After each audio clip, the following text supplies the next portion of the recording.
सो हमने last time पढ़ा था रघुनाथ भट्ट के पिताजी के बारे में। कौन था उनके पिताजी का नाम क्या था? तपन मिश्रा। तपन मिश्रा जो थे वो बहुत ही शुद्ध भक्त थे, बहुत ही शुद्ध भक्त थे। और वो चैतन्य महाप्रभु की कृपा से उन्हें गोल ऑफ लाइफ का उन्हें पता चला। राइट, यहाँ तक हमने किया। एंड देन चैतन्य महाप्रभु ने उन्हें इंस्ट्रक्शन दिया कि हरे कृष्ण महामंत्र ही सबसे मोस्ट पावरफुल मंत्र है। और फिर उसके बाद उन्हें बोल के वो वापस नवदीप चले गए और तपन मिश्रा को कहा कि वो अभी वाराणसी जाके सेटल हो जाए, आगे फ्यूचर में वो महाप्रभु वहां पर आएंगे और उन्हें और इंस्ट्रक्शंस देंगे। तपन मिश्रा महाप्रभु के इंस्ट्रक्शन से वाराणसी सेट हो गए। फिर उसके बाद उनको 2 साल वाराणसी में रहने के 2 साल बाद उन्हें एक बच्चा हुआ और उसका नाम उन्होंने रघुनाथ भट्ट रखा था। रघुनाथ भट्ट जो हैं वो राग मंजरी कृष्ण लीला में, ये सब आपको याद रखना है, राग मंजरी कृष्ण लीला में वो थे। और अभी इस चैतन्य महाप्रभु की लीला में वो रघुनाथ भट्ट गोस्वामी के रूप में आए हैं। तो ये भी हमने पढ़ा। रूप गोस्वामी, सनातन गोस्वामी और जीव गोस्वामी जो हैं वो कर्नाटक से बिलोंग करते हैं। गोपाल भट्ट गोस्वामी वैष्णव है और श्रीरंगम तमिलनाडु से बिलोंग करते हैं। रघुनाथ भट्ट गोस्वामी वाराणसी में ही उनका बर्थ हुआ। और रघुनाथ दास गोस्वामी जो है वेस्ट बंगाल। उस तरह से हमने अब तक पढ़ा। आज हम रघुनाथ भट्ट के बारे में ही लीला सुनेंगे। ओके, सो अब जो रघुनाथ भट्ट जब से वो बच्चे थोड़ा बड़ा हुआ, तब से ही वो उनमें अपने आप में ही एक एक्सेलेंट क्वालिटीज थे, डिवोशनल एक्सेलेंट क्वालिटीज थे।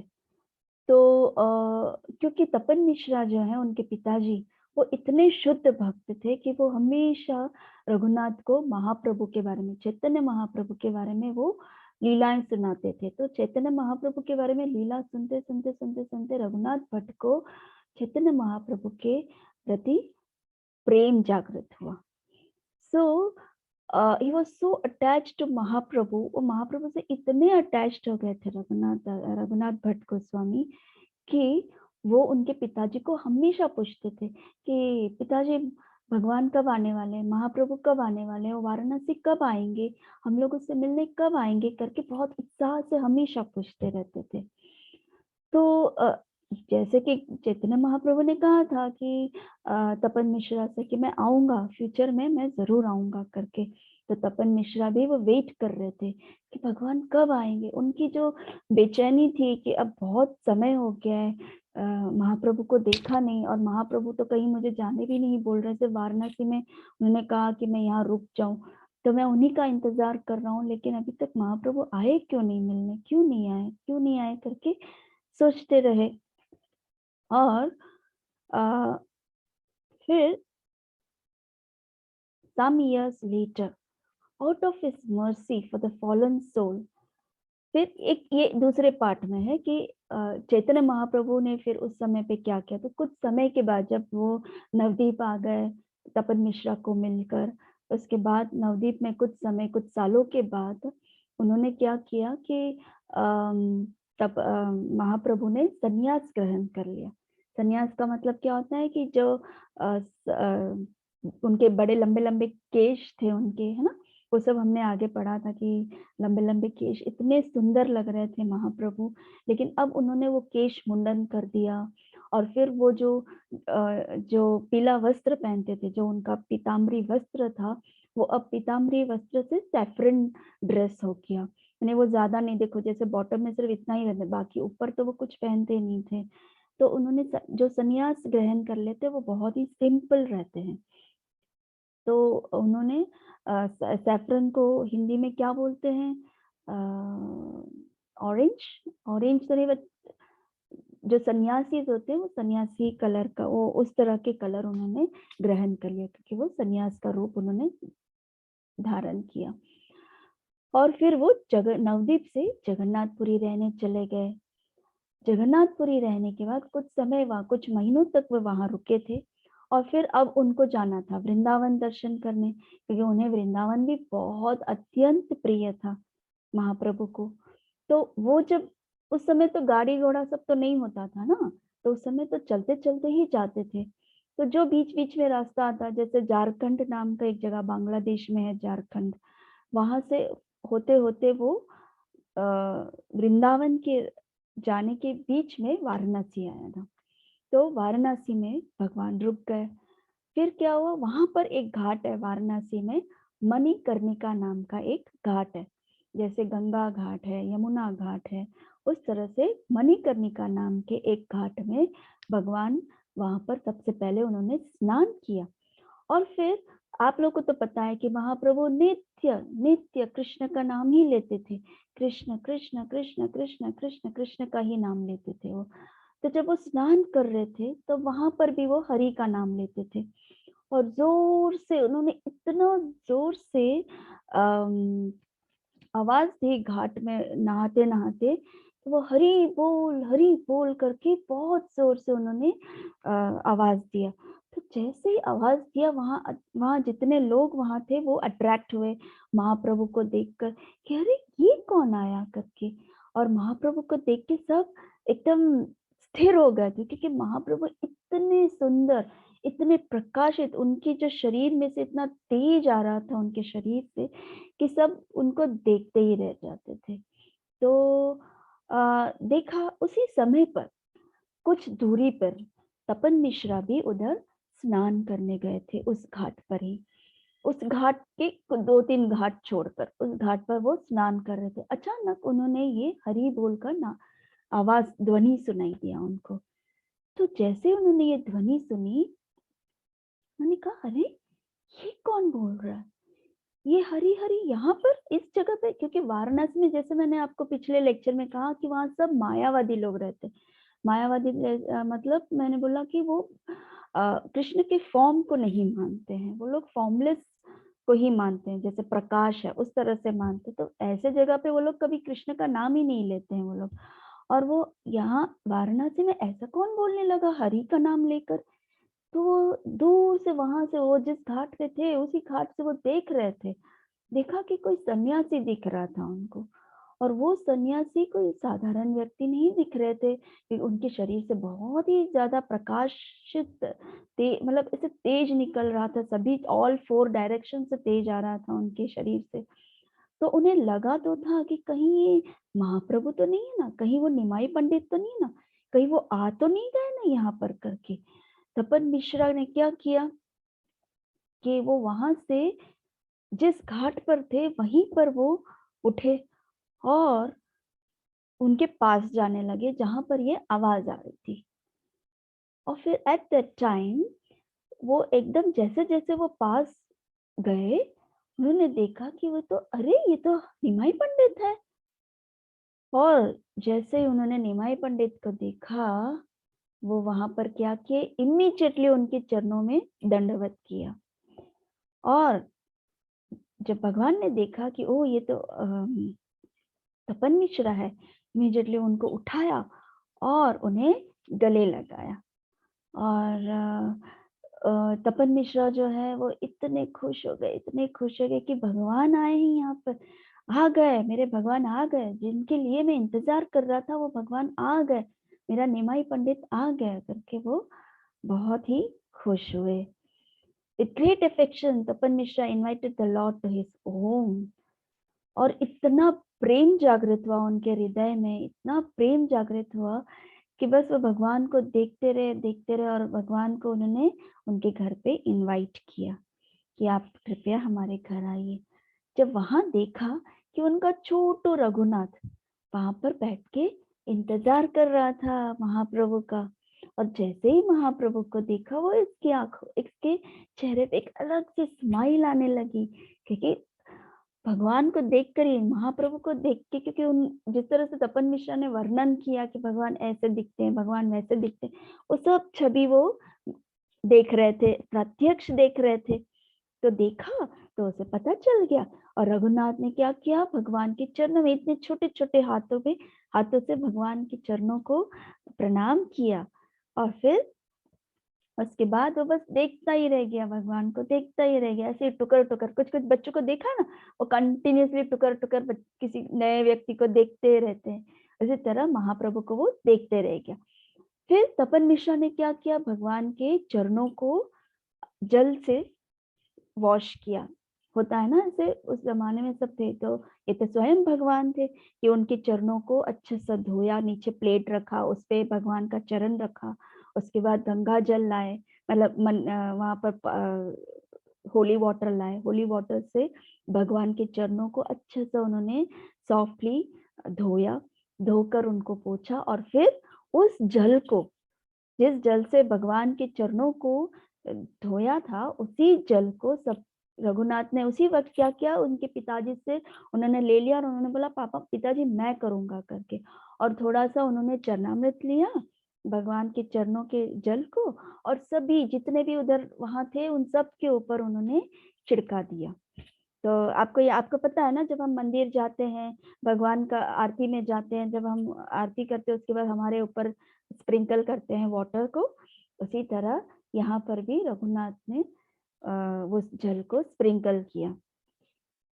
जब रघुनाथ का सर्विस भगवान ने देखा, महाप्रभु ने देखा, तो उनको बहुत प्रेम आ गया उससे, और उसको अपने लैप में बिठाया और उससे लाड करने लगे, उससे प्रेम करने लगे कि तुम्हारा नाम क्या है। उसको सब पूछने लगे, तुम्हारा नाम क्या है, तुम क्या कर रहे हो, तुम कितनी अच्छी सेवा कर रहे हो, ऐसे ऐसे करके बहुत प्रेम से उनके साथ बात करने लगे रघुनाथ से।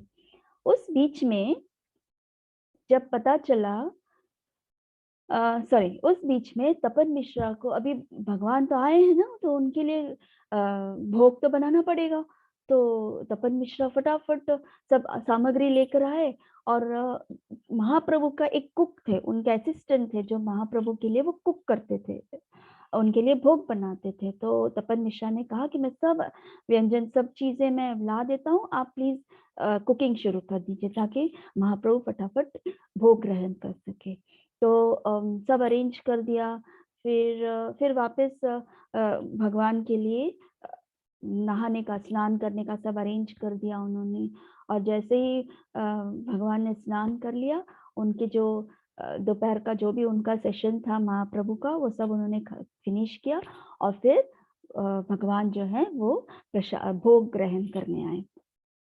जब महाप्रभु ने भोग ग्रहण कर लिया, तब रघुनाथ जल्दी जल्दी इतने छोटे छोटे हाथों और छोटे छोटे पैरों से दौड़ते हुए आया, और फिर वो जो भगवान ने जो भोग लिया, उसका प्रसाद जो है, भगवान का खाया हुआ भोग हम प्रसाद की तरह उसको लेते हैं, ग्रहण करते हैं।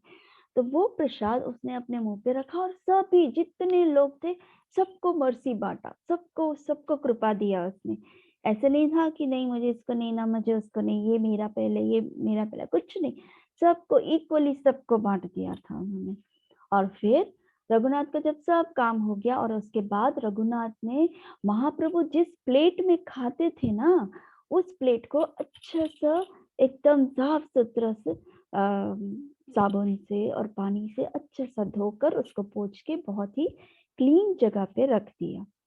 फिर उसके बाद जब सब काम उसका हो गया था, तो रघुनाथ आए और उसके छोटे छोटे हाथों से भगवान के चरणों को दबाने लगा अच्छा सा। अब सोचो कि भगवान महाप्रभु और इतने छोटे छोटे हाथ रघुनाथ के, और जब वो दबाए तो भगवान को कुछ फर्क पड़ता था क्या? फर्क नहीं पड़ेगा ना, क्योंकि उनको पता भी नहीं चलेगा कि उनके पैरों में जो दर्द है वो ठीक भी हो रहा है करके ऐसे।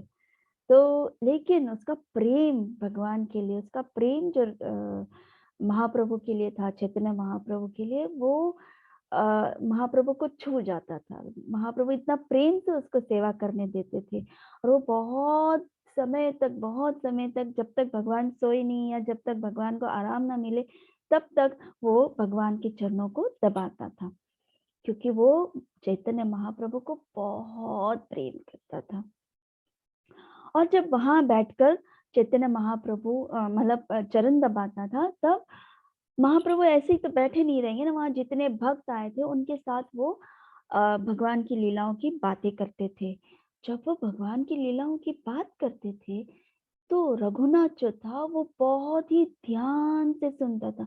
क्यों महाप्रभु कुछ बोल रहे हैं, कुछ कुछ मैसेज दे रहे हैं, कुछ हमें सिखा रहे हैं, ऐसे करके वो बहुत अटेंटिवली सुनता था। उसका ध्यान ना इधर जाता था ना उधर जाता था। वो क्या करता है, ये क्या करता है, ऐसा कुछ उसको नहीं पता था। उसका ध्यान केवल महाप्रभु पे, और महाप्रभु कुछ बोल रहे हैं, कुछ सुनना है, और उसको बहुत ही अटेंटिवली सुनता था। और देखा, जैसे मैंने बोला, he would take great pleasure in massaging the legs of the Lord. फिर वहां पर बहुत, फिर महाप्रभु ने ये सब उन्होंने एक लीला, कृष्ण लीला की ही वो सब किया। और उसके बाद महाप्रभु करते क्या थे, वो आराम थोड़ी ना करते थे दिन में, वो बस कीर्तन ही करते थे, लोगों को अट्रैक्ट करते थे कीर्तन करते करते। और उनके संग जितने लोग आए थे वो सब कीर्तन करते थे, और भगवान जोर जोर से हरी बोल करके नाचते थे, जैसे साक्षात कृष्ण राधा रानी। क्योंकि महाप्रभु जो है, चैतन्य महाप्रभु राधा और कृष्ण के कॉम्बिनेशन में है, इसलिए वो लीला में वो चले गए थे। लेकिन यहाँ पर चैतन्य महाप्रभु जो है वो भक्त के फॉर्म में है, इसलिए हमें सिखाने के लिए आए हैं। तो वो कृष्ण की भक्ति में चले गए थे, वो अपने आप को भूल ही गए थे कि वो कृष्ण है, वो राधा है। वो बस वो यही जानते हैं कि मैं एक भक्त हूँ और मुझे कृष्ण को बुलाना है करके। तो हरी बोल करके इतने लॉन्ग जंप उस तरह से वो जंप करते थे, और घंटों घंटों तक वो डांस करते थे। और जब वो डांस करके आ जाते थे, तब उनके पैरों में तो थोड़ा तो दर्द होता था। तब इमीडिएटली रघुनाथ जल्दी से उन, जैसे ही भगवान बैठ जाते थे, तो रघुनाथ उनके पैरों को अच्छे से मसाज करता था। और उस मसाज में भगवान को भी आनंद आता था, और रघुनाथ को भी बहुत आनंद आता था। तो रघुनाथ जो है वो छोटी सेवाएं करता था। उसको ऐसा नहीं था कि नहीं मुझे बड़ी सेवाएं चाहिए, ऐसा कुछ भी नहीं होता था। जो भी मिलता था वो सेवा कर देता। वहां पर थोड़ा सा डस्ट है तो उसको इमीडिएटली वो साफ कर देता था। तो उस तरह से छोटी छोटी सेवाएं करता था वो। फिर फिर उसके बाद कुछ कुछ और भी भक्त थे आजू बाजू में जो भी थे। जब उनको पता चला कि भगवान वाराणसी में पहुंच गए हैं, तो चंद्रशेखर नाम का एक शुद्ध भक्त है वो, और महाराष्ट्रियन ब्राह्मण उधर रहते थे वो, और कुछ कुछ भक्त भगवान को देखने के लिए आ गए और उनके चरणों में दंडवत किया। Later, when Raghunath finished his service, जब ये सब हो गया, सब भक्त मिलने आ गए, सभी भक्तों से मिलना हो गया, रघुनाथ का भी सेवा खत्म हो गया, क्योंकि वो चरण दबाते थे ना रघुनाथ जी, तो वो दबाना हो गया, सबका काम हो गया, भगवान के सामने सब लोग बैठ गए थे। तब चैतन्य महाप्रभु ने कहा कि तपन मिश्रा, अब मेरा जाने का समय हो गया है, मुझे अभी वृंदावन जाना है। मैं तो वृंदावन ही जा रहा था, लेकिन बीच में वाराणसी आया, तो मैंने सोचा तुम्हारा दर्शन, तुम्हें मिलते हुए जाऊं करके, इसलिए मैं आ गया।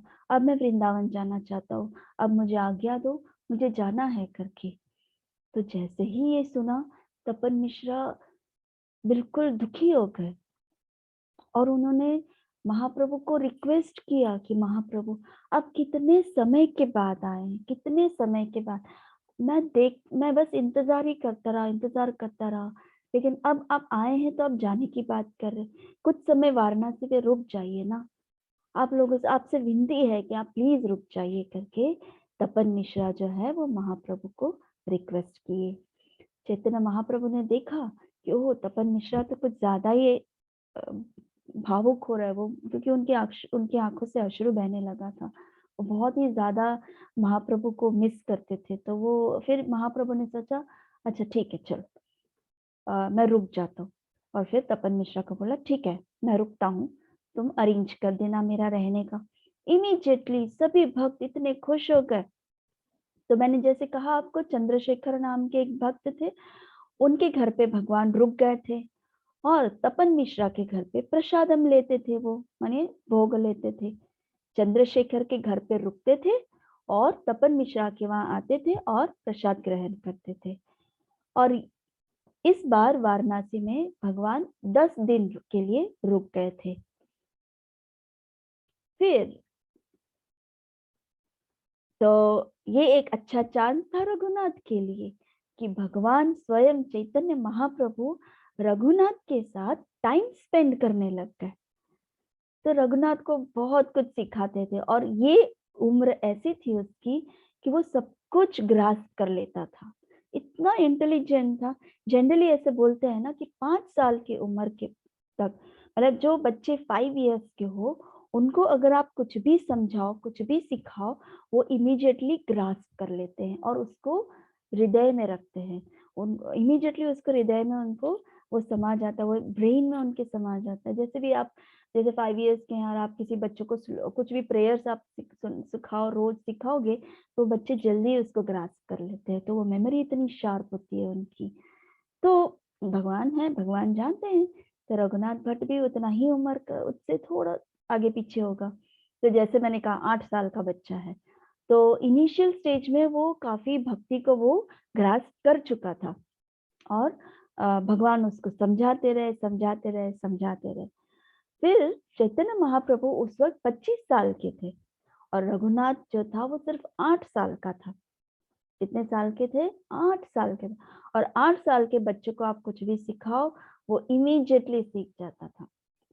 इसलिए मैं आप लोगों को सब सिखाती हूँ कि आप लोग जल्दी जल्दी बहुत ही अटेंटिवली सुनोगे तो ये सब हृदय में और दिमाग में फिक्स हो जाएगा, ये निकलेगा ही नहीं बाहर। एंड रघुनाथ जो था वो इतना फॉर्चुनेट था कि उसको पर्सनली महाप्रभु की सेवा मिलती थी। पर्सनली महाप्रभु का वो श्रवण करता था, महाप्रभु जो भी लीला बोलते थे उसका श्रवण करता था वो। This time when Lord spent 10 days in Kashi, Kashi मतलब Varanasi, this time when the Lord spent 10 days in Kashi, इस बार भगवान 10 दिन जब रुके थे वाराणसी में, मतलब काशी में, काशी और वाराणसी एक ही है। तो यहाँ वहाँ के जो भक्त थे वो इतने खुश हो गए थे, इतने खुश हो गए थे कि उनकी तो कोई सीमा ही नहीं रही खुशी की।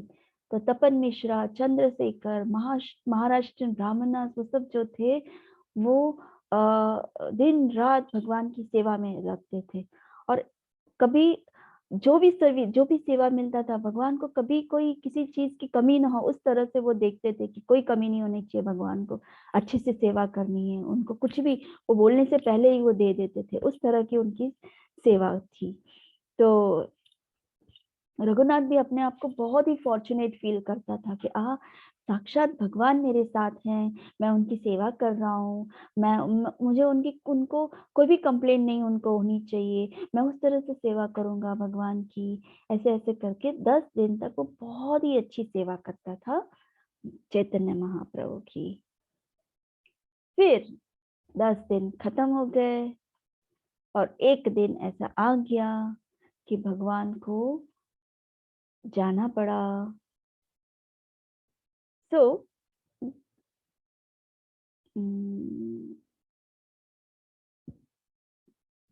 ओके, सो उस समय पे वो तो वृंदावन तो नहीं जा पाए क्योंकि 10 दिन वो रुक गए थे। तो उन्होंने सोचा भी वापस मैं जगन्नाथपुरी के लिए निकलता हूँ, क्योंकि सन्यास के बाद वो जगन्नाथपुरी शिफ्ट हो गए थे। तो अब उन्होंने कहा कि मैं वापस जगन्नाथपुरी ही जाता हूँ करके। तो अब उन्होंने तपन मिश्रा को और वहाँ के जितने भक्त थे उनको कहा कि अब मुझे जगन्नाथपुरी के लिए निकल जाना चाहिए, मैं 10 दिन तक रुक गया करके।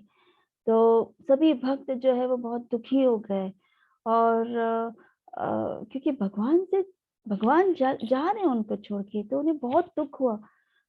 तो रघुनाथ जो है वो भगवान के सामने रोने लगा और उनको बोलने लगा कि आप क्यों जा रहे हो, आप ना जाओ ना, आप रह जाओ ना इधर ही करके। छोटा बच्चा है, 8 साल का बच्चा कैसे बोलता है।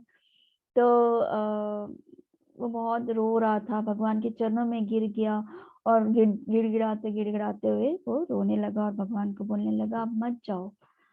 तो भगवान ने क्या किया, भगवान ने उठाया उसको, उसको गोदी में बिठाया बच्चे को, और उसको कहा कि मैं वापस आऊंगा, और उससे पहले तुम्हें क्या करना है, तुम्हें अपने माता पिता की अच्छी सेवा करनी है।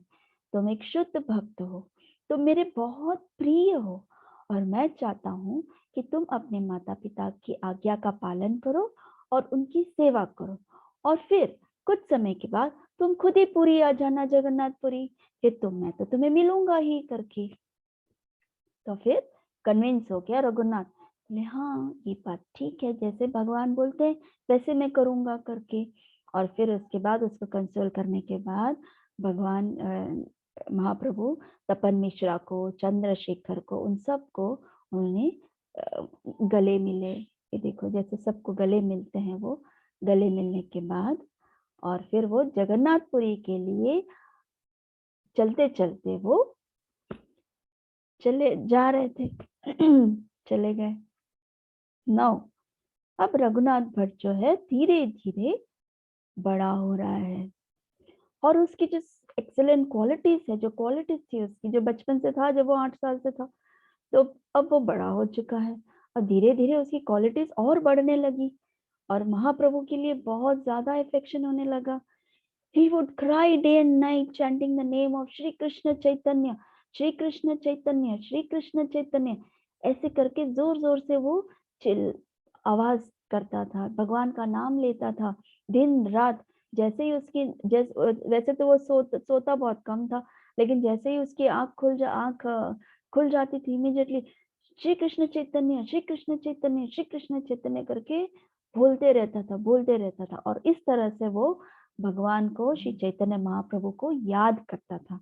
हमें भी ऐसे ही करना चाहिए, जब भी हमारा फ्री टाइम हो, जैसे हम अभी पढ़ाई करते हैं तो हमारा मन उधर लगता है। हाँ, फिर उसके बाद इमीडिएटली जैसे जब जब कृष्ण याद आते हैं आपको, तब तब कृष्ण का नाम लेना चाहिए, तब तब महामंत्र बोलना चाहिए। जैसे अभी आपके पास कुछ काम नहीं है तो हरे कृष्ण कृष्ण कृष्ण हरे हरे, हरे राम राम राम हरे हरे। ऐसे जरूरी नहीं है कि आपके पास उस वक्त माला ही हो, माला के लिए आप अलग टाइम निकालते हो, ठीक है, लेकिन जब जब आपको टाइम मिलता है, जब जब आपको याद आता है कृष्ण, इमीडिएटली बोलना चाहिए हरे कृष्ण कृष्ण कृष्ण हरे हरे राम राम राम हरे हरे। आप कुछ काम करते, हरे कृष्ण कृष्ण कृष्ण हरे हरे राम राम राम हरे, ऐसे बोलते रहना चाहिए। श्रीमन, नींद आ रही है? ठीक है। तो उस तरह से रघुनाथ भट्ट अपने डिवोशन को स्ट्रॉन्ग कर रहे थे, और इस तरह से ही डिवोशन स्ट्रॉन्ग होता है। तपन मिश्रा जो थे वो रघुनाथ को बहुत अच्छी एजुकेशन दे रहे थे, बट रघुनाथ को मन ही नहीं लग रहा था पढ़ाई में। उसको बस महाप्रभु के पास जगन्नाथपुरी जाना, उसको बस महाप्रभु के पास जगन्नाथपुरी जाना। जैसे आप लोगों को कैसा होता है, बस मुझे वृंदावन जाना है, कब टाइम आएगा और कब वृंदावन जाना है, कब टाइम आएगा और कब वृंदावन जाना है, ऐसा होता है ना। उसी तरह रघुनाथ को भी होता था कि कब वो समय आएगा, मैं जल्दी जल्दी पुरी जाना चाहता हूँ, कब उस समय आएगा मैं जगन्नाथपुरी जाना चाहता हूँ, मैं महाप्रभु को मिलूंगा, वहां पर उनकी सेवा करना है। ऐसे तो बस नित्य उसके दिमाग में वही चल रहा था। लेकिन उसको याद आया कि ओह, चैतन्य महाप्रभु ने तो कहा था कि मुझे मेरे माता पिता की सेवा करनी है, मुझे माता पिता का आज्ञा का पालन करना है, और अभी नहीं जाना है। इसीलिए वो जबरदस्ती भी पढ़ने, मतलब तपन मिश्रा जो भी बोलते थे उसको सुनते थे वो। और तपन मिश्रा की इच्छा थी कि वो अच्छी पढ़ाई कर ले, अच्छा एक्सपर्ट स्कॉलर बन जाए। तो फिर भी वो मन लगा के भी पढ़ते थे, और इतनी अच्छी पढ़ाई करते थे कि बहुत ही कम समय में रघुनाथ जो थे वो एक्सपर्ट संस्कृत ग्रामर के एक्सपर्ट स्कॉलर बन गए। बहुत अच्छी अच्छी कविताएं लिखते थे वो। स्क्रिप्चर्स में बहुत ही ज्यादा ये हो गए थे, मतलब फेमस हो गए थे, या स्क्रिप्चर्स में उनसे आप कुछ भी पूछो उन्हें सब आता था, उतने एक्सपर्ट हो गए थे। स्क्रिप्चर्स मतलब शास्त्र की सब उन्हें एक्सपर्टाइज था। और फिर उसके बाद वो अपने पेरेंट्स की भी सेवा करते थे। अब पेरेंट्स, क्योंकि बच्चा बड़ा हो गया तो पेरेंट्स बूढ़े हो जाते हैं, तो अब बूढ़े माँ बाप की भी वो सेवा करता था। लेकिन एक दिन उन्हें बहुत मन किया कि अब मैं थोड़ी एक कुछ समय के लिए मैं पूरी तो जाके आ जाऊं, मेरे महाप्रभु को मिलने तो आ जाऊं करके। तो वो तपन मिश्रा से, उनके पिताजी से वो रिक्वेस्ट करने लगे कि पिताजी आप प्लीज मुझे जगन्नाथपुरी जाने के लिए परमिशन दो ना, मुझे मुझे बहुत याद आ रही है महाप्रभु के को मिलने की। महाप्रभु की बहुत याद आ रही है, मुझे मिलना है उन्हें, तो आप प्लीज मुझे परमिशन दो ना कर। तो तपन मिश्रा समझते थे कि रघुनाथ महाप्रभु से बहुत प्रेम करता था। तो वो फील भी कर सकते थे, क्योंकि तपन मिश्रा खुद भी जाना चाहते थे महाप्रभु के साथ उनकी सेवा करने, लेकिन महाप्रभु ने उनको बता दिया कि नहीं, तुम्हें वाराणसी में रहना है करके। इसलिए वो भाव समझते थे, तो इसीलिए वो रघुनाथ को नहीं रोकते थे, वो रघुनाथ को बोलते थे ठीक है तुम जाओ। तो रघुनाथ बहुत खुश होते होते भगवान अपने माता पिता का ब्लेसिंग्स लिया और फिर वो जगन्नाथपुरी के लिए रवाना हो गए। फिर जब जगन्नाथपुरी चले गए, इमीडिएटली उन्होंने महाप्रभु को देखा और महाप्रभु के चरणों में गिर गया। महाप्रभु ने देखा कि रघुनाथ आ गया और फिर उसके बाद उसे उठाया और बहुत ही अच्छे से कस के उसको गले लगाया। तो और फिर उसके बाद गले लग के उसको पूछने लगे कि तपन मिश्रा कैसे हैं, तुम माता जी कैसी हैं, उनकी माता कैसी हैं, और वहां पर जो चंद्रशेखर है वो कैसे हैं, वहां पर जो महाराष्ट्र ब्राह्मण थे वो सब कैसे हैं। ऐसे सब करके सब वाराणसी के सभी डिवोटीज के बारे में महाप्रभु ने पर्सनली पूछा और रघुनाथ ने सब कुछ बताया, अच्छा सब विस्तार से उन्हें सब कुछ बताया कि सब अच्छे हैं, कुशल हैं, सब कुछ उन्होंने बहुत ही विस्तार से बताया।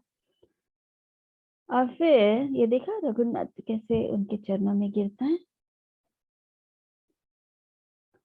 और फिर भगवान ने कहा कि तुम जगन्नाथपुरी आए हो और जगन्नाथपुरी में ये जगन्नाथ बलदेव सुभद्रा की मंदिर है पुरी में, तो अब तुम स्नान वान कर लो। और जगन्नाथपुरी के वहां पर ओशन है, सागर है। आप मुझे नहीं पता कितने लोग जगन्नाथपुरी गए होंगे, बट पुरी के पास ही में ओशन है। ओशन मतलब सी, तो सागर है। तो उस सागर में जनरली लोग स्नान करके फिर उसके बाद दर्शन करने जाते हैं। तो उसी तरह भगवान ने भी रघुनाथ को कहा कि तुम उस ओशन में स्नान कर लो और फिर जगन्नाथ जी का दर्शन कर लो। तो रघुनाथ चले गए और इस बार भगवान स्वयं रघुनाथ के सब खाने पीने का, उसका रहने का व्यवस्था सब स्वयं पर्सनली भगवान ने ध्यान रखा। और वहां पर फिर रघुनाथ रुक गए। और रघुनाथ अभी ऐसे ही रुक के कुछ ऐसे ही तो मस्ती मजाक मजा ऐसे तो नहीं करते थे वो। तो रघुनाथ हमेशा भगवान की सेवा में रहता था। तो रघुनाथ ने क्या किया, Raghunath would cook for the Lord on a regular basis. जितने दिन उधर थे वो रघुनाथ जो थे वो भगवान के लिए भोग बनाते थे। He was a very excellent cook. वो एक एक्सपर्ट कुक थे, एक्सपर्ट कुक थे। और कृष्णदास कविराज गोस्वामी जो हैं वो बताते थे, उनके उनके स्क्रिप्चर जो उन्होंने लिखे हैं उसमें लिखा हुआ था कि जो भी रघुनाथ बनाता था, जो भी रघुनाथ गोस्वामी बनाते थे, वो इतना नेक्टर था, इतना अमृत जैसा था कि उस अमृत में वो भगवान का प्रेम, वो बस जब वो कुकिंग करता था वो महाप्रभु को याद करता था। और महाप्रभु को याद करते करते जब वो बनाता था तो वो जो प्रेम था उस पे कुकिंग में आकर वो और स्वादिष्ट बन जाता था। तो हमें भी जब हम कुक करते हैं या हम कभी भी कुक करेंगे ना भगवान के लिए, तो वो प्रेम, वो भगवान के बारे में याद करते करते, कृष्ण को याद करते करते, राधा रानी को याद करते करते जब हम बनाएंगे, तो उसमें जो जब हम बनाएंगे तो उसका जो स्वाद है, जो प्रसाद हम बनाते, जो भोग बनाते, वो ऑटोमेटिकली उसमें स्पेशल टेस्ट आएगा। और वो स्पेशल टेस्ट भगवान और अच्छे से नेक्टर की तरह उसको ले लेते हैं। तो चैतन्य महाप्रभु ने भी यही किया। जब रघुनाथ का प्रेम भरा वो भोग जब उन्होंने देखा, तो एकदम बहुत प्रेम से प्रेम से भगवान ने उसका भोग स्वीकार किया। और फिर जब उन्होंने स्वीकार कर लिया तो रघुनाथ एज यूजुअल वो प्रसाद ग्रहण करते थे। वो एक्स्ट्रा कुछ भी नहीं, जो महाप्रभु ने खाया उतना वो ग्रहण करते थे। उस तरह के वो भक्त थे। और फिर इमीडिएटली वो भगवान का चरण दबाते थे। और एज यूजुअल कीर्तन, इतना महाप्रभु कीर्तन करते थे, हर कीर्तन के बाद महाप्रभु कीर्तन करके आते थे और रघुनाथ उनका चरण दबाते थे। उस तरह की वो अत्यंत स्पेशल सेवा करते थे रघुनाथ। ये बहुत स्पीड में नहीं जा रहा ना? किसी को नींद आ रही है? नहीं आ रही है ना? बोर नहीं हो रहे हो ना? ठीक है। तो अब सबको समझ में आ रहा है ना? ठीक है। तो वहां पर रघुनाथ 8 महीने तक भगवान की सेवा जगन्नाथपुरी में करते थे और बहुत ही आनंद से रहते थे। स्पिरिचुअल ब्लिस था, यानी उनको मटेरियल वर्ल्ड का कुछ पता नहीं था। ये भौतिक जीवन में क्या होता था कुछ नहीं पता था। उनके माता पिता का क्या था कुछ उसको याद भी नहीं था। और फिर वो चैतन्य महाप्रभु की लीलाओं में ऐसे व्यस्त हो गए, ऐसे व्यस्त हो गए कि उन्हें इतने खुश, बहुत ही आनंदित अपने 8 महीना उन्होंने वहां पर गुजारा। और उन्होंने देखा कि महाप्रभु जब डांस करते थे तो कैसे मूड से वो डांस करते थे, किस मूड से वो भगवान एक्सटेसी में थे, भगवान भाव में आ जाते थे। और रथ यात्रा का समय, जगन्नाथ जी का रथ यात्रा होता था तो इवन ऐसा लगता था जैसे स्वयं जगन्नाथ जी भगवान को देखते थे, महाप्रभु को देखते थे, चैतन्य महाप्रभु को बहुत ही प्रेम से, बहुत ही हंसता हुआ चेहरा से महाप्रभु को देखते थे। अफकोर्स ये दोनों एक ही हैं, लेकिन भगवान जगन्नाथ जो है वो भगवान के रोल करते थे और कृष्ण और राधा रानी वो भक्त का रोल करते थे। तो उस संबंध से भक्त और भगवान के रूप में ही एक दूसरे को वो देखते थे। तो उस तरह का वो रघुनाथ जो है वो विटनेस करते थे, प्रत्यक्ष देखते थे कि भगवान की कैसी लीला है करके, कैसी भक्ति, तो मुझे भी इस तरह की भक्ति, कृष्ण की भक्ति करनी चाहिए करके वो इंस्पायर होते थे। आफ्टर सम टाइम 8 महीना खत्म हो गया। अब महाप्रभु ने रघुनाथ को कहा कि अब तुम्हें वाराणसी लौट जाना चाहिए। अब 8 महीना हो गया है, अब तुम्हें लौट जाना चाहिए, क्योंकि तुम्हारे वहां पर ओल्ड पेरेंट्स वहां रहते हैं, तुम्हारे वृद्ध माता पिता रहते हैं उधर, और वो वैष्णव है, वो मेरा नाम जपते हैं, वो वैष्णव है, शुद्ध वैष्णव है, तो उन्हें हम निग्लेक्ट नहीं करनी चाहिए। तुम भक्ति करते हो अच्छी बात है, लेकिन तुम्हें उनकी सेवा भी करनी चाहिए। तो अब तुम जाओ और वहां पर जाके उनकी सेवा करो। और एक इंस्ट्रक्शन कि तुम मुझे वचन दो रघुनाथ कि तुम कभी कभी भी शादी नहीं करोगे और नैष्ठिक ब्रह्मचारी रहोगे करके, तुम्हें ब्रह्मचारी रहना है और तुम्हें शास्त्र पढ़ना है, भागवतम। उन्होंने स्पेशली भागवतम के लिए उनको कहा था कि तुम्हें भागवतम पढ़ना है। और इस तरह से बहुत जल्द वापस तुम पुरी आ जाओगे, कुछ समय वहां पर रहो और बहुत जल्दी तुम मेरे पास जगन्नाथपुरी आ जाओगे करके महाप्रभु उसको इंस्ट्रक्शन देते हैं। जब रघुनाथ ये सुनता है कि भगवान अभी मुझे जाने को कह रहे हैं वाराणसी, तो उसको वहीं पर वो रोने लग जाता है। हालांकि अब तो वो बड़े भी हैं, लेकिन स्टिल वो भगवान का सेपरेशन नहीं सहन कर पाते थे और वो रोने लगते थे। तो महाप्रभु जो हैं वो समझ जाते हैं कि उसको मेरे प्रति बहुत ज्यादा अत्यंत प्रेम है। तो भगवान क्या करते हैं, उनके नेक में, उनके जो ये कंठी माला है ना जो उन्होंने अपने गले में पहना है, वो कंठी माला उतार के रघुनाथ के कंठ में पहना देते हैं। रघुनाथ ये जो उन्होंने अपने कंठ में पहना है तुलसी माला, वो कंठी माला उतार देते हैं और रघुनाथ भट्ट गोस्वामी के गले में वो कंठ में पहना देते हैं।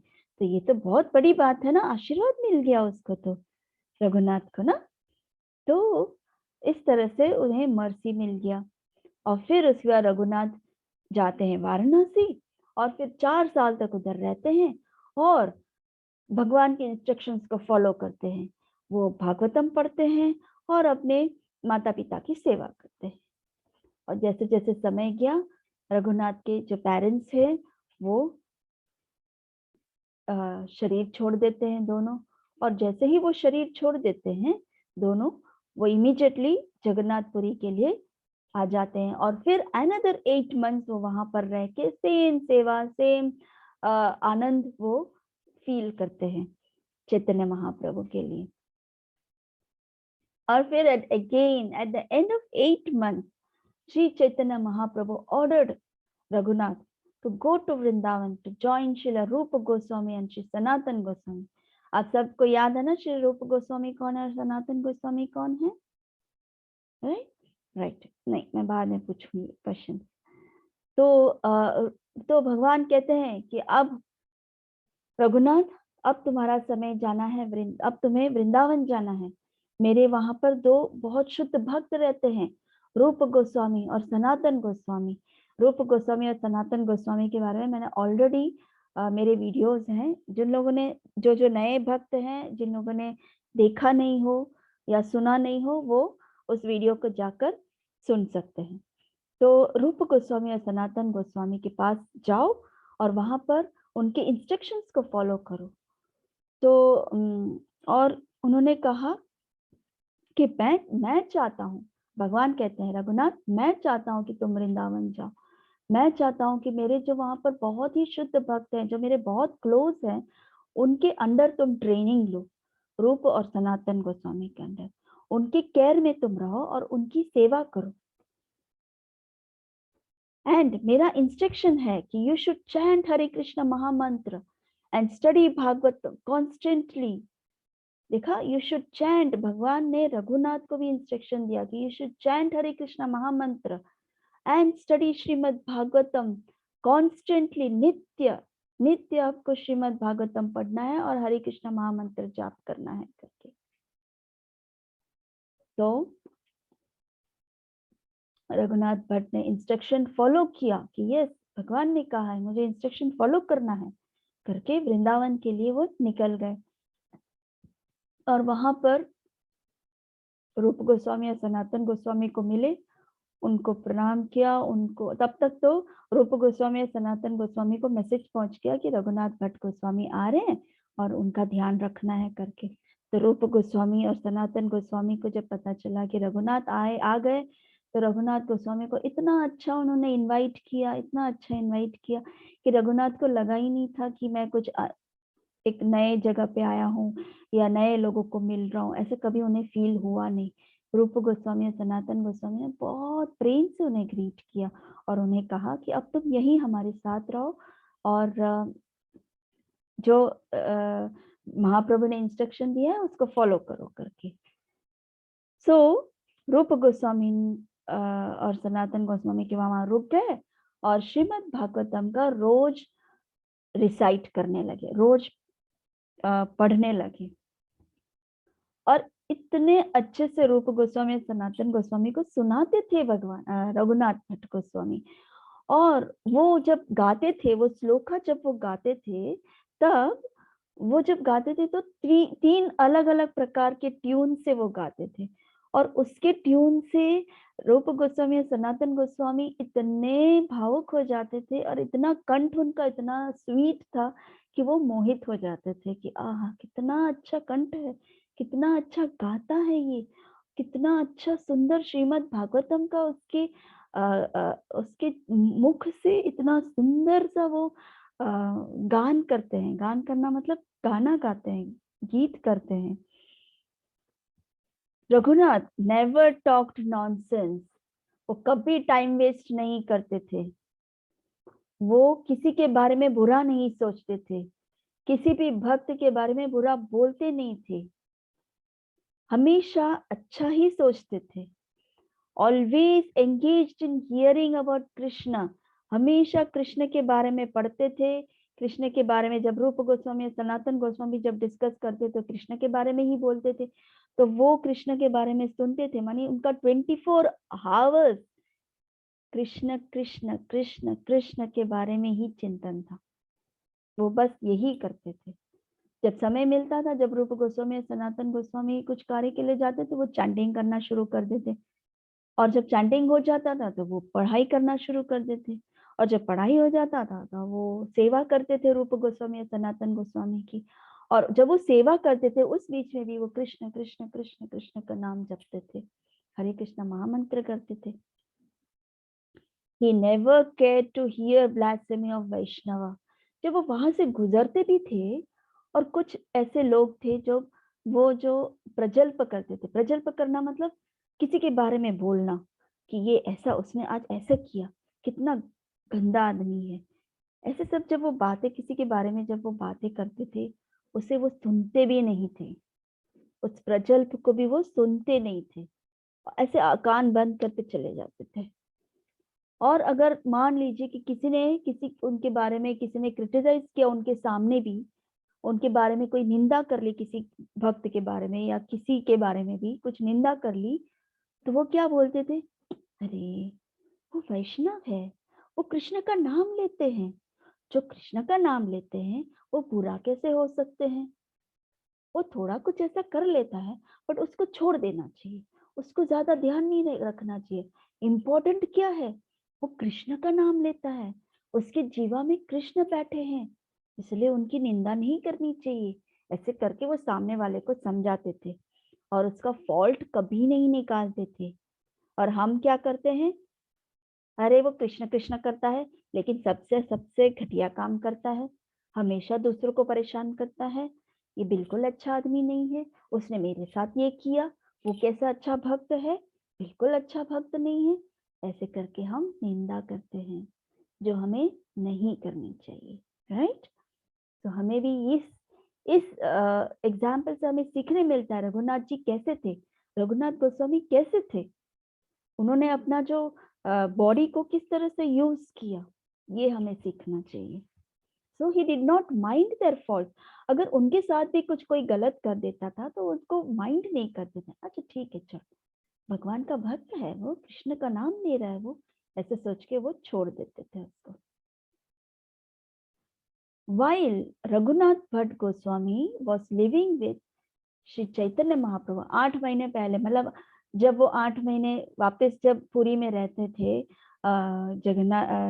जगन्नाथपुरी में महाप्रभु के साथ, तब और जब महाप्रभु ने उसे कहा कि अब तुम्हें वृंदावन के लिए जाना चाहिए, तब उस समय महाप्रभु ने उसको स्पेशल मर्सी दी रघुनाथ गोस्वामी को।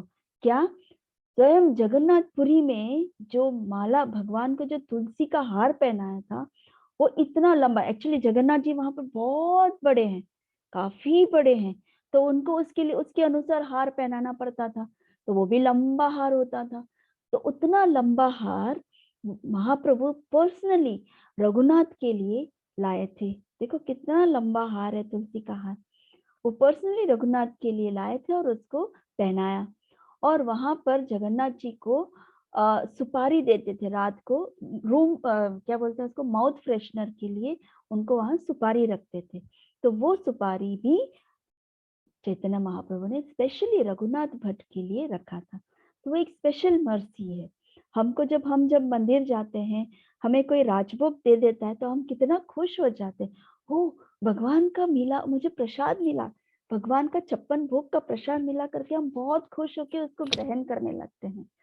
तो उसी तरह महाप्रभु उनके लिए स्पेशली संभाल के रखा था रघुनाथ के लिए, और इतनी लंबी हार, तुलसी की हार और सुपारी, वो दोनों रघुनाथ के लिए एज ए स्पेशल मर्सी उनको दिया।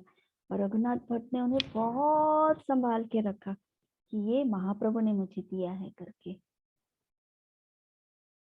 फिर लेटर रघुनाथ भट्ट गोस्वामी, कुछ समय के बाद रघुनाथ भट्ट गोस्वामी जो है वो राधा कुंड में रहने चले गए थे। राधा कुंड जो है गोवर्धन पे है, राधा कुंड श्याम कुंड, ये देखो यहाँ लिखा हुआ है राधा कुंड श्याम कुंड। कितना अच्छा लग रहा है ना देखकर, कितना सुंदर वातावरण है, बहुत सुंदर वातावरण है। तो रघुनाथ भट्ट गोस्वामी जो है वो राधा कुंड के तट के वहां बहुत सारे आश्रम थे, वहां पर वो रुक गए थे, वहां पर उन्होंने अपना भजन शुरू किया।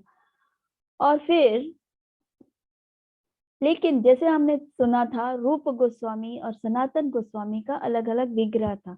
जैसे सनातन गोस्वामी का मदन मोहन विग्रह था, जैसे रूप गोस्वामी के गोविंद देव जी का विग्रह था। लेकिन रघुनाथ भट्ट गोस्वामी जो थे उनके पास कोई विग्रह नहीं था, कोई पर्टिकुलर विग्रह नहीं था जिसकी वो सेवा करते थे।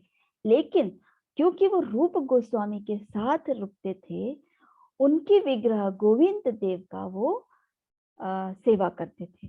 और गोविंद देव से उन्हें बहुत ज्यादा अटैचमेंट था, तो इसीलिए उन्होंने और कोई विग्रह रखा नहीं उनके लिए, क्योंकि वो गोविंद देव को ही खूब अच्छे से सेवा करते थे, राइट। और फिर लेकिन वो सबसे ज्यादा श्रीमद् भागवतम पढ़ते थे, तो श्रीमद् भागवतम पढ़ना मतलब स्वयं कृष्ण ही है, भगवत गीता स्वयं कृष्ण ही है, वाणी के थ्रू। श्रीमद् भागवतम भगवान की लीलाएं हैं, तो भगवान की लीलाएं हैं मतलब स्वयं कृष्ण ही है, तो वो भी श्रीमद् भागवतम भी एक विग्रह के समान था, तो वो उसको भी वर्शिप करते थे, उसी को वर्शिप करते थे रघुनाथ भट्ट गोस्वामी। सो आज वो एक गदाधर भट्ट पीठ करके है, जहां पर ये श्रीमद् भागवतम आज भी जाएंगे तो हमें ये प्राप्त होगा, जो रघुनाथ भट्ट गोस्वामी ने पर्सनली उनके हाथों से उसको पढ़ा है। और वो गदाधर भट्ट पीठ जो मदन मोहन मंदिर के आसपास ही वो मंदिर है, उस पीठ में ये भागवतम को रखा है। तो वहां पर श्री श्री गौर गदाधर के विग्रह भी है। हम तो आज तक गए नहीं हैं, हमें भी पता नहीं है, लेकिन अगर हम शायद ढूंढेंगे तो हमें मिल जाएगा, राइट। रघुनाथ भट्ट जो हैं वो गदाधर पंडित के शिष्य थे। रूप गोस्वामी और सनातन गोस्वामी जो थे वो पर्सनली चैतन्य महाप्रभु के शिष्य थे, डायरेक्ट शिष्य थे रघुनाथ चैतन्य महाप्रभु के। लेकिन रघुनाथ भट्ट जो है वो गदाधर पंडित के शिष्य थे। और गदाधर पंडित कौन है? राधा रानी की, स्वयं राधा रानी थी, राधा रानी की इनकारनेशन थी वो रघुनाथ गदाधर पंडित।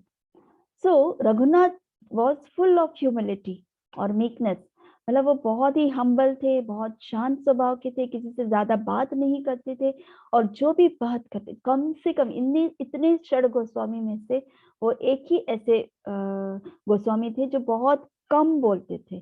कम भी बोलना मतलब जो बोलते थे वो सिर्फ कृष्ण के बारे में बोलते थे, वो और कुछ भी नहीं बोलते थे और बहुत कम बोलते थे। And he was permanently engage in remembrance of the Lord. और ऐसे तो उन्होंने कोई स्क्रिप्चर्स भी नहीं लिखा है, क्योंकि भगवान ने उन्हें सिर्फ आदेश दिया है कि तुम सिर्फ श्रीमद् भागवतम पढ़ो, हरे कृष्ण महामंत्र चैंट करो, तो उन्होंने और कोई किताबें कुछ स्क्रिप्चर्स नहीं लिखे, बस वो नित्य भगवान के ही स्मरण में रहते थे, नित्य भगवान के ही स्मरण में रहते थे वो। उनकी समाधि है राधा कुंड के तट पर, हम लोग यहाँ गए हैं राधा कुंड के तट पर, यहाँ पर उनकी समाधि का हमने दर्शन किया है। जो गोवर्धन गए हैं हम वहां पर, तो यहाँ पर हमने इनका दर्शन किया है। तो ये हुआ रघुनाथ भट्ट गोस्वामी की लीलाएं। कितना फास्ट हमने फिनिश कर दिया। यस, आप लोग को कुछ पूछना है इसमें? कुछ प्रश्न है? कुछ समझ में आया? सब कुछ सुष्मिता समझ में आया? भावना, और किसी को कोई प्रश्न है, कुछ पूछना है?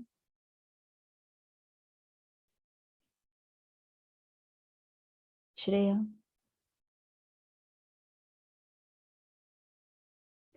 ये रघुनाथ भट्ट गोस्वामी, अभी हमने 3 गोस्वामी के बारे में हमने जान लिया है, और ये सब आपके दिमाग में प्रिंट हो जाना चाहिए। चाहिए तो आप वापस वीडियोस देखकर आप वापस उसको सुन सकते हैं, आप नोट डाउन कर सकते हैं, प्रिंट हो जाना चाहिए। कल को कोई अगर हम लोग उधर आए और अगर प्रभु जी ने कहा कि चलो तुम्हारे बच्चों में से कौन मुझे रघुनाथ भट्ट गोस्वामी के बारे में बताएगा, तो इमीडिएटली इंस्टेंटली उसी समय खड़े होके बोल देना चाहिए कि हाँ प्रभु जी मैं बोलूंगा करके, राइट। तो उस तरह का मेमोरी में आप लोगों को फिक्स कर देना चाहिए। कोई भी गोस्वामी के बारे में, किसी के भी बारे में जो अब तक पढ़ा है हमने, राइट। और कुछ पूछना है? तो यहाँ पर ही हमने रघुनाथ भट्ट गोस्वामी की लीलाएं फिनिश की। नेक्स्ट वीक हम लोग अब गोपाल भट्ट गोस्वामी के बारे में इंफॉर्मेशन लेंगे। यस, ठीक है। और आज तो ऑनलाइन क्लास है संयुक्त,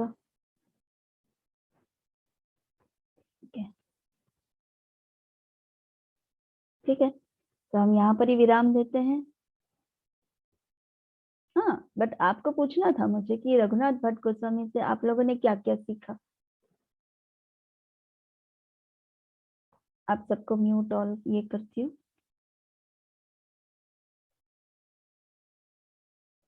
या फिर जो लोग कुछ बोलना चाहते हैं वो करें अपने आप ही, म्यूट अनम्यूट कर लें अपने आप को।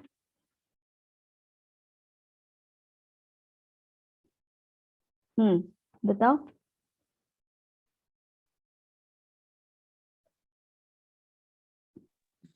यस विदिशा।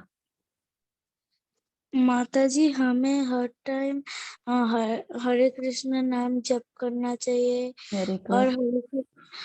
हरे कृष्ण हर टाइम भगवान का नाम करना चाहिए, वेरी गुड। हम लोग को भागवत गीता पढ़ना चाहिए। Very good, wonderful, very good, बहुत ही अच्छा। ठीक है, यस श्रीमंत। हरे कृष्णा माता जी। हरे कृष्णा, बोलो। माता जी, हमें जप करना चाहिए टाइम पे, हमें भगवान चिंतन में रहना चाहिए, उनके बारे में सोचना चाहिए, भगवान कैसे दिखते हैं, भगवान अब क्या करते हैं, कि भगवान ने कौन सी लीला की है, ये सब हमेशा सोचना चाहिए। Very good, wonderful. और राज की तरफ से कुछ नहीं। राज के वहां ग्रुप, इतनी बड़ी ग्रुप है, उसमें से कोई भी नहीं।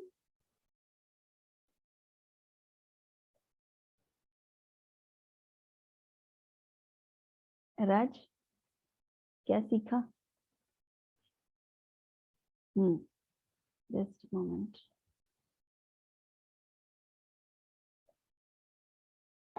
माता जी, आपने क्या बोला? कुछ सुनाई ही नहीं दिया। अच्छा, मैंने अब तक कुछ सुना ही नहीं दिया। मतलब अभी आपने ये जो पूछा हाँ, वो वाला।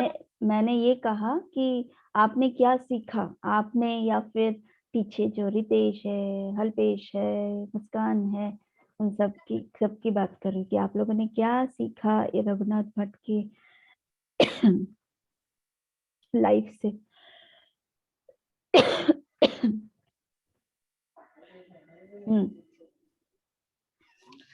माता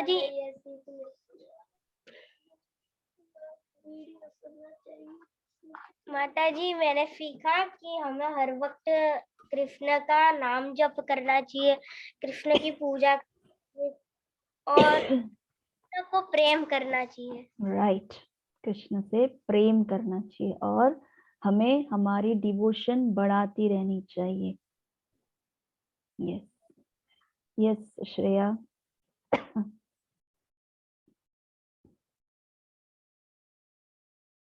माता जी, हमें माला के साथ साथ भगवत गीता भी पढ़ना चाहिए। वेरी गुड, रिसाइट करना चाहिए। Very good, wonderful. Yes yes Vidisha. माता जी, हमें भगवान को टाइम पे भोग भी देना चाहिए। या जैसे हमें भूख लगती है उसे भी भूख लगती है, right. Very good. Yes Ritesh, बोलो। माता जी, हमें सेवा करनी चाहिए कृष्ण की। वेरी गुड, गुड, क्या बात है, रघुनाथ भट्ट गोस्वामी के से बहुत ज्यादा अच्छे अच्छे बोलने लग गए। आज अटेंटिवली सुना सभी बच्चों ने। यस सुष्मिता, तुमने क्या सीखा? भावना ने क्या सीखा? सुष्मिता और भावना क्या सीखा?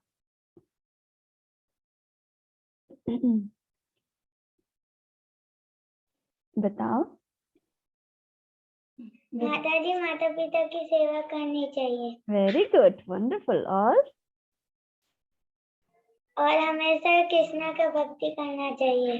Oh great. और सुष्मिता?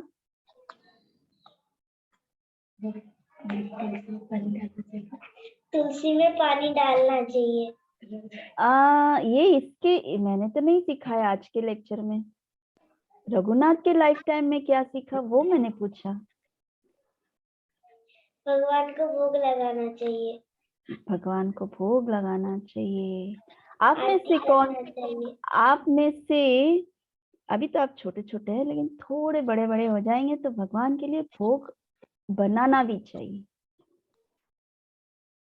है ना। जैसे देख हमारे माता जी लाल, मैं लगाती हूँ वो।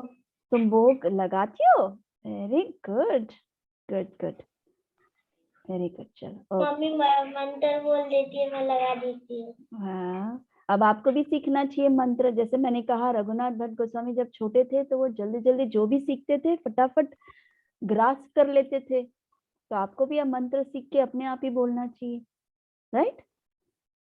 अभी मम्मी की कंप्लेन नहीं आती है ना कि मेरी बेटी माला नहीं करती है करके,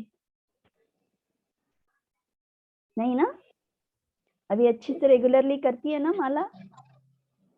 जी माता जी। ओके ठीक है, और भावना करती हो? हम्म, अच्छा इसमें अनम्यूट नहीं है, म्यूट ऑन क्यों है? ओके नहीं, हाँ सब लोग सेंटर में किसको रखेंगे? सब लोग सेंटर में किसको रखेंगे? कृष्ण को, जोर से, मुझे तो आवाज नहीं सुनाई दे रही आप लोगों की। कृष्ण को रखेंगे, मैंने म्यूट करके रखा।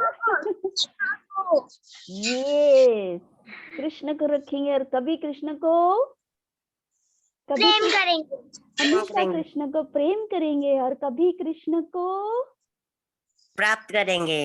प्राप्त करेंगे, और कृष्ण को, प्रसन्न करेंगे। और कृष्ण को, प्रसाद भोग देंगे। लगाएंगे। और कृष्ण को, अरे बाबा नहीं भूलेंगे। नहीं भूलेंगे। Always remember Krishna, never forget Never forget Krishna. Yes. Hare Krishna. Hare Krishna. Hare Krishna. Very good. एक बार वांछा कल्पतरुभ्यश्च से कर लेंगे और विराम देंगे यहाँ पर, ठीक है। वांछा कल्पतरुभ्यश्च कृपा सिंधुभ्य एव पतितानां पावनेभ्यो वैष्णवेभ्यो नमो नमः। अनंत कोटि वैष्णववृंद की जय। आप सभी भक्तों की जय। आप सभी भक्तों का धन्यवाद, बहुत अच्छा सा लेक्चर सुना। हरे कृष्णा।